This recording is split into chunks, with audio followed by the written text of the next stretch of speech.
Shabbat Shalom. The moon is back. It's Friday night and Shabbat has returned. Shabbat is a gift that the Jewish people gave to the world thousands of years ago. Shabbat, I think, is the greatest Jewish gift. And this tiny, tiny population of people all over the world, speaking in many, many languages, we return on this Shabbat to each other and to divine light. And if you're here and I see your names popping up, thank you. We bring this light to each other. The world is in need of light. Something's missing. Her absence is markedly felt.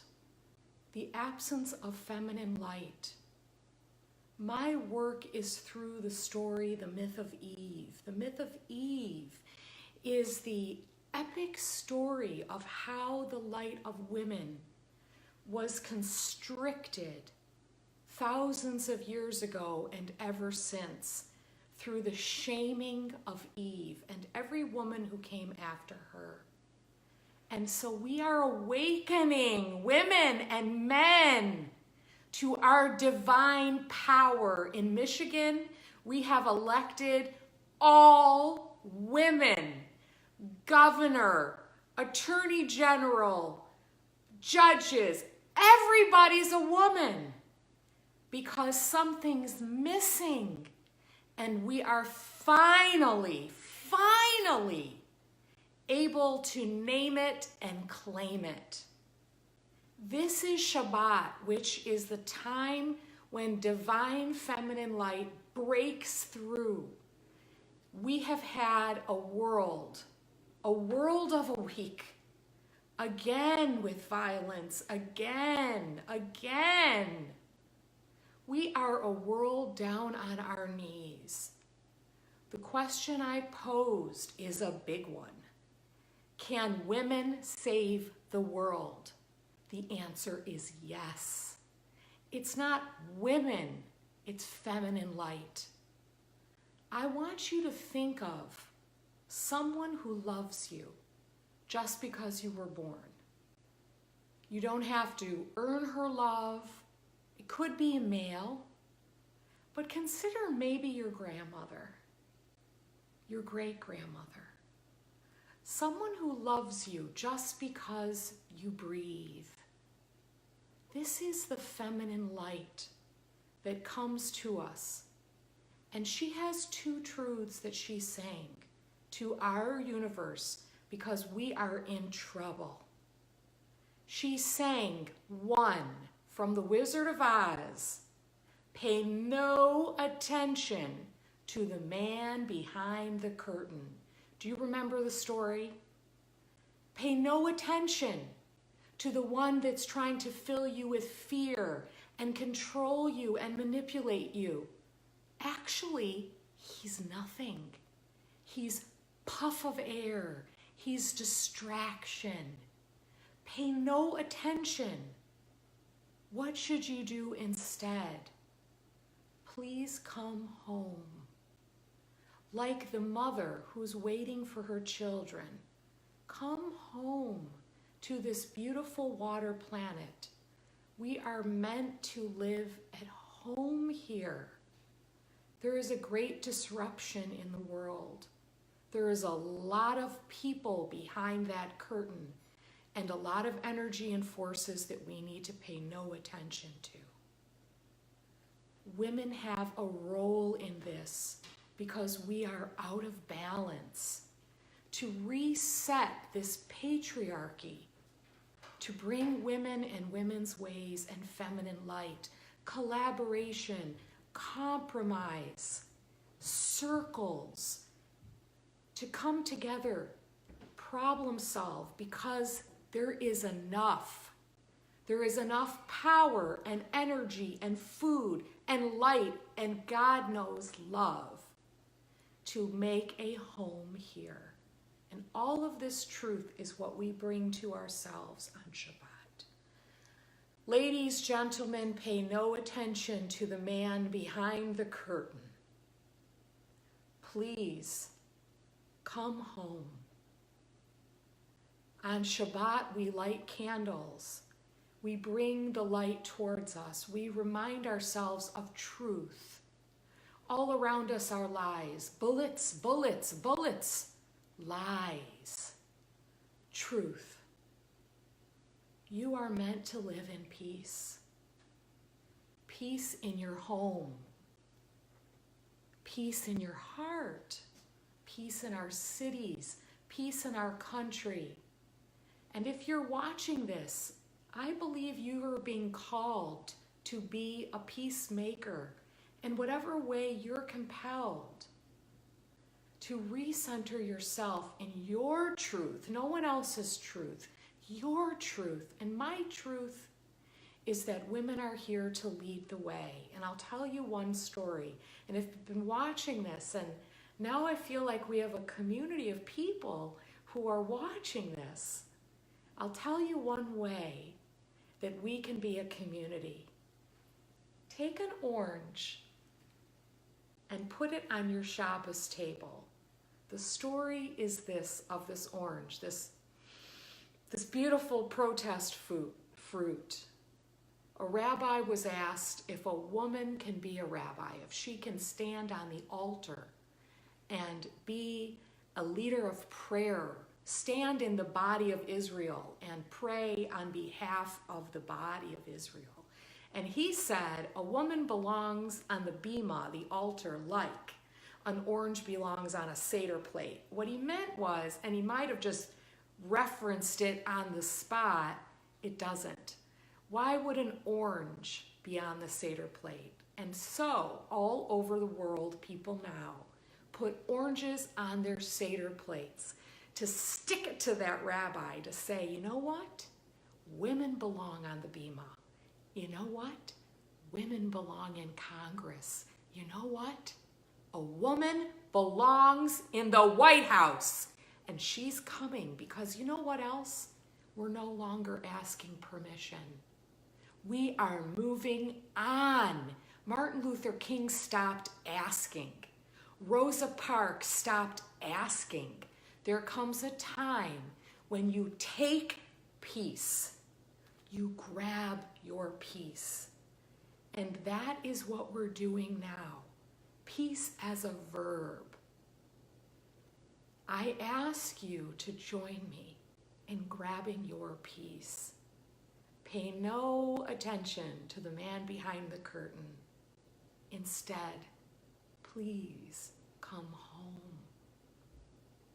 And so what we're going to do is light these candles. On Shabbat, the divine feminine light breaks through. Shabbos is considered to be feminine. The metaphor that the Kabbalah says is representative of Shabbos is the queen or the bride. It is if when Shabbos enters, everything begins and we have our whole life ahead of us. And even if you're a kid in school, my daughter's in middle school, when I pick her up on Friday afternoon, or if you're a parent in that carpool line, don't you just feel relief? You don't just get one sleep in, but two. That's the energy of Shabbos, not the constriction that we live in, like our world and our planet is dying, but the awakening that we are being reborn ever anew. And that seeing our planet, our lives, our community like a bride, our whole life is ahead of us. When I officiate weddings and the bride walks in the room, I say, "Let us rise for the receiving of the bride." And then I look at the groom, because that is the face of the luckiest person, the one who feels like everything is possible and everything will be good. We need to restore hope. Through hope, hope is a bridge to the future. On this Shabbat, return all hope to your life. Everything good is before you. You are the bride and the groom, and we are welcoming in divine peace and light and truth.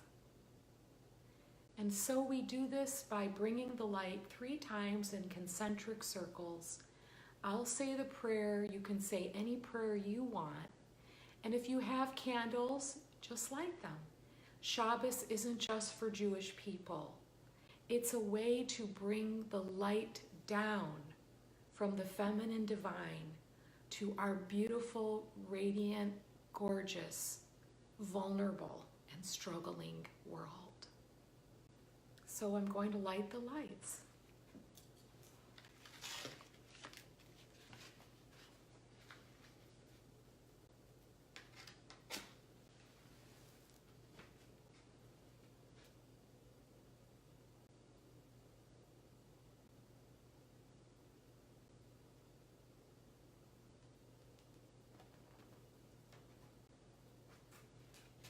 Baruch Shemo, Baruch Shemo, Baruch Shemo. Baruch Atah Adonai Eloheinu melech haolam, asher kitshanu v'mitzvotav v'tzivanu lahadlik ner shel Shabbat. May there be peace in our hearts and in our homes, peace in our neighborhoods and our cities, peace in our state, peace in our country, peace in our world. The oldest psalm that we sing as Jewish people is YOU.to. It's thousands of years old, written in the book of Psalms, and it's a clue. How did our ancestors live? Did they live like us? Did they live in a perpetual state of war? They didn't. This song contains the truth. It says this: behold, it is good when brothers and sisters sit together in peace. And you just hum along as I sing this. I always say at weddings when I sing this that Jewish people have been humming words we have no idea what they mean. And we've been doing this for about 2,000 years. So it's perfectly acceptable to feel the sound and not necessarily be able to speak the words. Hine ma tovu manayim, shevet achim gam yachad. Hine ma tovu manayim,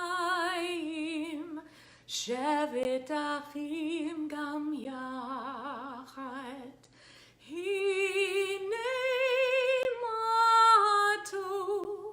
shevet achim gam yachad. Hine ma tov, shevet achim gam yachad.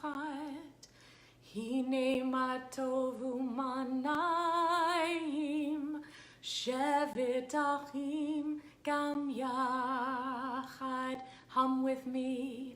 Hine ma tovu manayim, shevet achim gam yachad. Can women save the world? Yes, and we must. But not just women.